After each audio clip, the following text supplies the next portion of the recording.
نماز میں پاؤں سے پاؤں ملانا۔ سوال: نماز کے دوران میرے ایک دوست پاؤں کی چھوٹی انگلی سے انگلی ملاتے ہیں، اس پر کچھ حضرات کہتے ہیں کہ یہ بدعت ہے، برائے کرم قرآن و حدیث سے صحیح جواب دیجیے۔ جواب: نماز کے دوران صف درست کرنا اقامت صلاح میں سے ہے، جیسا کہ انس رضی اللہ عنہ سے روایت ہے کہ رسول اللہ صلی اللہ علیہ وسلم نے فرمایا، اپنی صفوں کو درست کرو، بلا شبہ صفوں کی درستی اقامت صلاح میں سے ہے۔ صحیح بخاری۔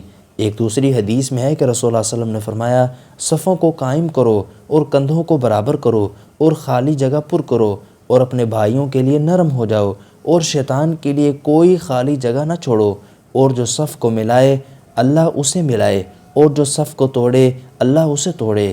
ابو داود۔ ان صحیح احادیث سے معلوم ہوا کہ نمازیوں کو صحیح صف بندی کا حکم دیا گیا ہے اور دو نمازیوں کے درمیان جو خالی جگہ ہو اسے پر کرنے کا حکم دیا گیا ہے۔ اگر ایک نمازی دوسرے نمازی کے ساتھ کندھا اور پاؤں ملا کر نہیں کھڑا ہوتا، درمیان میں فاصلہ رکھتا ہے، تو وہ شیطان کے لیے جگہ چھوڑتا ہے۔ صحابہ کرام جب صفیں باندھتے تھے تو اپنے ساتھی کے کندھے کے ساتھ کندھا اور پاؤں کے ساتھ پاؤں ملاتے تھے، لہذا دوسری نمازی کے ساتھ پورا قدم اور کندھا ملانا چاہیے۔ Subscribe for more content.